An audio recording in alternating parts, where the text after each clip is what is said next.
Hello दोस्तों, आप सभी का स्वागत है एनिमे की इस दुनिया में। तो इस एपिसोड के स्टार्टिंग में हम लोग एलिस्टेयर को देखते हैं, जिसने आइक के गले पर अभी भी चाकू रखा हुआ होता है। वो पूछ रही थी कि सच सच बताओ, क्या तुम इंसान हो? और तभी वहाँ पर काफी सारे गार्ड्स भी आने लगते हैं और उन्हें देखकर एलिस्टेयर आइक से कहती है कि हिलना मत। लेकिन तभी आइक बहुत हो गई है भसड़, एक मैजिक स्पेल को एक्टिवेट करता है, जिससे वहाँ पर मौजूद सभी लोगों की सेंसेस एकदम डल हो जाती हैं और इसके कारण वहाँ पर मौजूद सारे लोग बहुत ही स्लो हो जाते हैं। इसके बाद आइक अपनी पावर का यूज करके उन सारे गार्ड्स को पीछे फेंक देता है, लेकिन तभी अचानक से वहाँ पर एक बहुत बड़ा नाइट आ जाता है जो आइक पर पीछे से हमला करने वाला था कि तभी अपना हीरो आइक उस अटैक को आराम से डॉज कर लेता है और एक अटैक करके उसे नीचे गिरा देता है।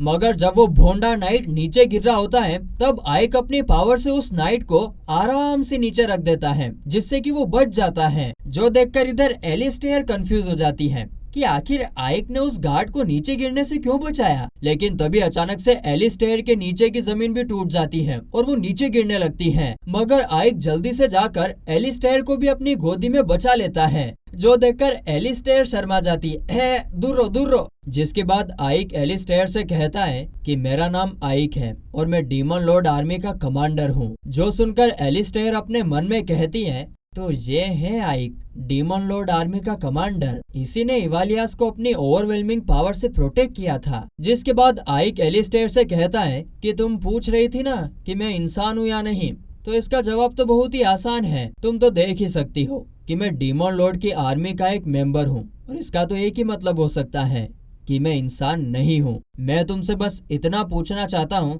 कि क्या तुमने ही बैटल के दौरान उस असेसिन को भेजा था मुझे मारने के लिए? जिस पर एलिस्टेयर कुछ भी बताने से मना करती है और कहती है कि मैं एक किंगडम की नाइट हूँ और अगर मैंने कुछ भी बताया तो मैं अपने किंगडम के खिलाफ हो जाऊंगी। जो सुनकर आइक फिर कुछ नहीं कहता कि इससे पूछना बेकार है और फिर वो उसके ऊपर अपने माइंड रीडिंग मैजिक का यूज करके उसके दिमाग को पढ़ लेता है। तभी वहाँ पर लिलिथ भी आ जाती है, जो कि आइक और एलिस्टेयर को एक साथ देखकर काफी ज्यादा जेलस फील करने लगती है। वो कहती है कि अगर तुम्हें किसी के साथ इतना रहना ही है तो तुम मेरे साथ क्यों नहीं रहते? जो देखकर आइक उसे कुछ नहीं कहता है और वहाँ से जाने लगता है। तभी एलिस्टेयर उन दोनों को रोकते हुए कहती है, तुसी जा रहे हो?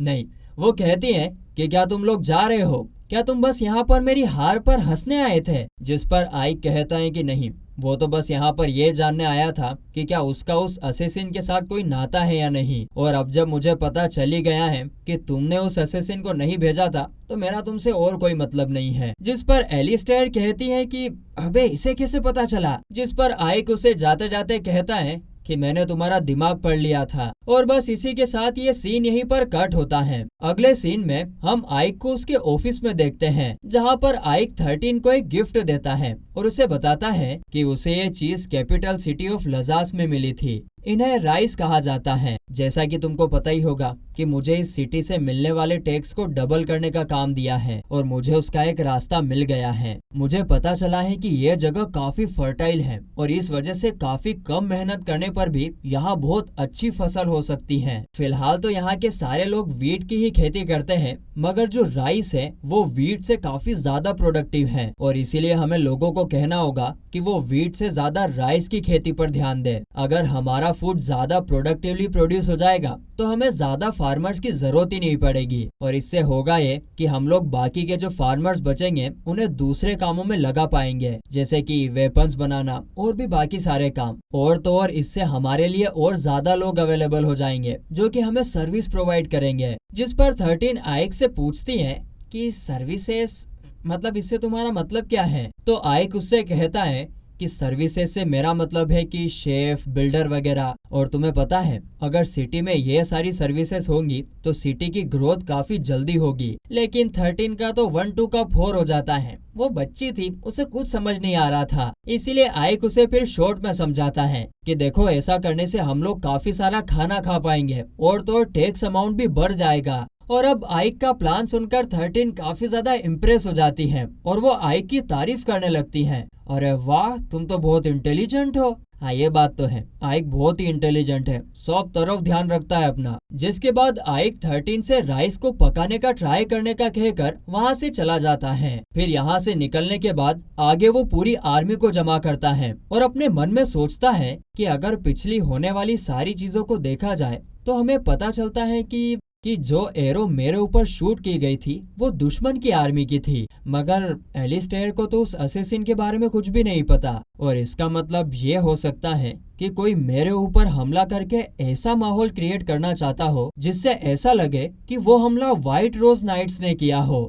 मैं ये बात मानना तो नहीं चाहता हूँ, लेकिन लगता है कि हमारी आर्मी के अंदर से ही कोई स्पाई है। जिसके बाद आइक अपनी पूरी आर्मी पर माइंड रीडिंग स्पेल का यूज करता है और उस स्पेल के एक्टिवेट होने के कुछ देर बाद आइक को एक गोब्लिन की आवाज आती है जो कि कह रहा होता है कि क्या कहीं मैं पकड़ा तो नहीं गया। जो सुनते ही आइक फटाक से उसके सामने टेलीपोर्ट हो जाता है और उससे कहता है तो तुम ही हो वो स्पाई। तभी सीन कट होता है और आइक सेफिरो से मिलने आया होता है। यहाँ पर सेफिरो ठंडे ठंडे पानी से नहाना चाहिए हॉट बात ले रही थी। आइक उसे देखकर थोड़ा सा शर्मा तो जाता है, लेकिन फिर वो सेफिरो से कहता है कि मैं थोड़ा जल्दी में था, लेकिन कोई बात नहीं, मैं थोड़ी देर बाहर वेट कर लेता हूँ। और जब वो यहाँ से जाने वाला था तभी सेफिरो उससे कहती है कि क्या आर्मी में कोई धोखेबाज है। जो सुनकर आइक वापस मुड़ जाता है और सेफिरो से कहता है कि आपको कैसे पता चला कि आर्मी में कोई धोखेबाज है। जिस पर सेफिरो कहती है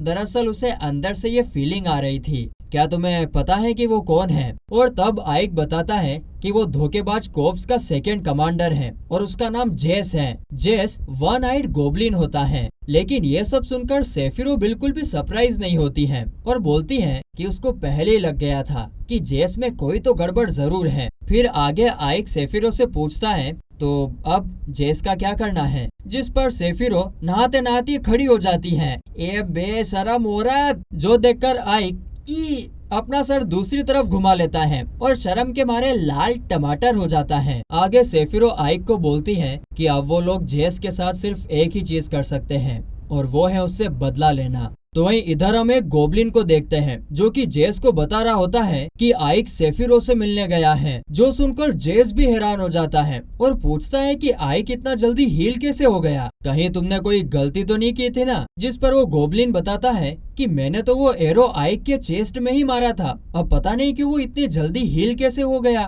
तभी वहाँ पर एक और गोब्लिन आ जाता है जो कि जेस को बताता है कि वो लोग अपने उस स्पाई से कांटेक्ट नहीं कर पा रहे हैं। और ये सुनकर जेस को चिंता होने लगती है कि कहीं वो लोग पकड़े तो नहीं गए। हमें अपनी फोर्स को पहले इकट्ठा कर लेना होगा और पहले हमला करना होगा। तभी एक और गोब्लिन आकर जेस को बोलता है कि आइक उससे मिलने आया है, वो भी अकेले। जो सुनकर वो आइक से मिलने चला जाता है। जेस आइक से कहता है अरे आप पहले ही बता देते कि आप आने वाले हो। जिस पर आइक कहता है दरअसल मैं इधर से ही जा रहा था तो सोचा कि तुमसे मिल लूं। मैं तो यहाँ पर अकेला ही आया हूँ, लेकिन तुम अपनी आर्मी के साथ आए हो, क्या तुम वॉर स्टार्ट करने की सोच रहे हो। जिस पर जेस कहता है कि ये मेरी टेरिटरी है तो तुम अपने काम से काम रखो। और मैंने सुना है कि तुम लास्ट बैटल में इंजर्ड हो गए थे, तुम काफी ज्यादा केयरलेस हो, तुम्हें एक ब्रिगेड कमांडर किसने बना दिया, तुम ब्रिगेड कमांडर कहलाने के लायक नहीं हो। इसके बाद हम देखते हैं कि सभी गोब्लिन आइक को घेर लेते हैं। जो देखकर आइक कहता है कि हाँ मुझे केयरफुल तो रहना चाहिए था,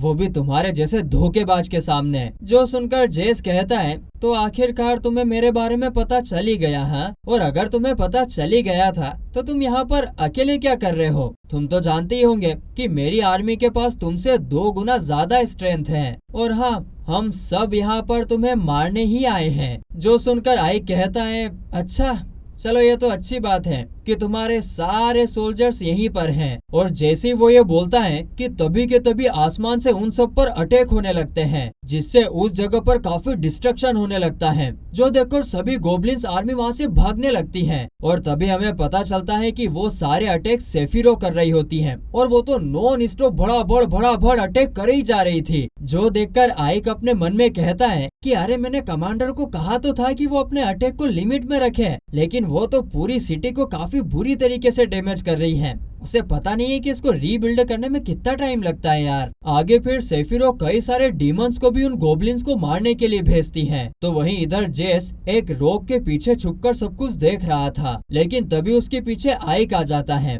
और उससे कहता है कि अब तुम्हारे पास दो ही ऑप्शन है, पहला तो तुम सरेंडर कर दो और दूसरा कि जब तुम्हारी सारी आर्मी मर जाए तब तुम सरेंडर कर दो। जो सुनकर जेस अपने कुछ गोब्लिन्स को आइक के ऊपर अटैक करने का बोलता है। तो आइक भी यहाँ पर अपनी पावर्स का इस्तेमाल करके उन गोब्लिन्स को मारने लगता है, लेकिन इसी मौके का फायदा उठाकर जेस वहाँ से भागकर छुप जाता है। लेकिन तभी वहाँ पर भी उस पर एक डीमन अटैक कर देता है, लेकिन जेस उसके अटैक से बचकर एक स्मोक बॉम्ब फेंक देता है और फिर वो वहाँ से एक पोर्टल के रास्ते से भाग जाता है। वो सीधा वहाँ से जंगल में निकलता है और अपने मन में कहता है कि आज तो वो इस सीक्रेट पाथ की वजह से बच गया। लेकिन वो वहाँ से जा ही रहा होता है कि तभी उस पर वापस से अटैक हो जाता है और हमें पता चलता है कि वो अटैक आइक ने किया था। उसे देखकर जेस उससे पूछता है कि तुम्हें इस जगह के बारे में कैसे पता चला, जिस पर आइक कहता है कि मैंने अपना एक फेमिलियर तुम्हारे पीछे छोड़ दिया था। जो सुनकर जेस को बहुत फ्रस्ट्रेशन आती है और वो उस फ्रस्ट्रेशन में उस फेमिलियर को पकड़कर मार देता है। और फिर वो आइक से कहता है कि तुम्हारी हिम्मत कैसे हुई मेरे रास्ते में आने की, जिस पर आइक उससे कहता है कि ये फालतू की बातें छोड़ो और सरेंडर कर दो। लेकिन जेस तो आइक पर अटैक कर देता है, जिससे आइक अपने बैरियर से रोक लेता है और फिर आइक जेस पर एक अटैक करके उसे एक पेड़ से बांध देता है और फिर वो उससे कहता है कि अब तुम भाग नहीं सकते हो, तुम्हारा खेल खत्म हुआ। जिसके बाद जेस भी हार मान लेता है और कहता है कि ठीक है, मैं हार मानता हूँ, तो मुझे माफ कर दो। और अब मुझे ये भी अच्छी तरीके से समझ में आ गया है कि तुम्हें ये पोजीशन क्यों मिली है। तुम्हारे पास तो बहुत अच्छी मैजिक स्किल्स है और तुम काफी स्मार्ट भी हो। मेरे पास तुम्हारे लिए एक प्रपोजल है, क्यों ना हम दोनों मिलकर डीमन लॉर्ड की आर्मी पर कब्जा कर लें। तुम इस बारे में जरा खुद सोचो, हम सब डीमंस हैं और हमें ह्यूमंस को मारने में कितना मजा आता है, लेकिन जो प्रेजेंट की डीमन लॉर्ड है वो तो हमें ह्यूमंस को मारने ही नहीं देती। आर्मी में भी काफी सारे डीमंस को ये बात बिल्कुल पसंद नहीं है। मुझे तो लगता है शायद से प्रेजेंट के डीमन लॉर्ड के अंदर कोई टैलेंट ही नहीं है, या फिर वो डीमन लॉर्ड बनना ही नहीं चाहती है। इसीलिए चलो हम लोग एक साथ मिलकर डीमन लॉर्ड की आर्मी को बदल देते हैं, क्या कहते हो। जिस पर आई कहता है भाग यहाँ से। नहीं, वो ऐसा नहीं कहता, वो एक रेस्पेक्टेड कमांडर है। वो कहता है कि नहीं, मुझे तुम्हारा प्रपोजल एक्सेप्टेड नहीं है। जो सुनकर जेस कहता है कि मुझे लगा ही था कि तुम मना कर दोगे। और बस इतना कहते ही जेस आइक पर एक वेपन फेंककर अटैक कर देता है, लेकिन आइक उसके इस अटैक से भी बच जाता है। अरे वो डीमन लॉर्ड आर्मी का कमांडर है यार, उसको क्या कम समझ रखा है। और फिर वो अपनी पावर का यूज करके जेस की सेंसेस को बिगाड़ देता है, जिससे वो हिल तक नहीं पा रहा था। और फिर चाचा चौधरी वापस से अपना दिमाग चलाते हैं और जेस से कहते हैं कि तुमने कहा कि तुम लोगों को ज्वाइन कर लो, इसका मतलब है कि कोई और भी तुम्हारी मदद कर रहा है। कौन है वो? लेकिन जेस ये बताने से मना कर देता है। तो इससे वो बाइंडिंग मैजिक जिससे जेस बंधा हुआ था वो और ज्यादा टाइट होने लगता है, जिससे जेस को बहुत ज्यादा दर्द होने लगता है। ओए माँ! और ऐसा करने वाली और कोई नहीं बल्कि सेफिरो थी। वो वहाँ आकर कहती है कि बेटा जल्दी से सच बता दो, नहीं तो तुम्हें और ज्यादा दर्द होगा। जिस पर आइक सेफिरो से कहता है कि आप प्लीज मुझे इसे अपने तरीके से हैंडल करने दीजिए, आप तो इसको मार ही डालेंगी। अब इन दोनों की बहस चली रही होती है कि इधर अचानक से जेस को कुछ होने लगता है और उसकी बॉडी को देखने से ऐसा लग रहा था कि उसे किसी ने बहुत ही खतरनाक पॉइजन दिया हो। उसके चेहरे पर डार्क फोड़े फुंसियां होने लगते हैं, जो देखकर आइक तुरंत उसके ऊपर अपना एंटीडोट स्पेल यूज करता है, लेकिन उससे भी कुछ हो ही नहीं रहा था। जो देखकर सेफिरो कहती है कि शायद जेस को कोई बहुत ही पावरफुल पॉइजन दिया गया है। और फिर वो जेस से कहती है कि तुम्हारे साथियों ने तुमको धोखा दे दिया है, तुम्हें पॉइजन दे दिया है, तो अब उनका नाम छुपाकर तुम्हें क्या ही फायदा है। तुम मुझे उनका नाम बता दो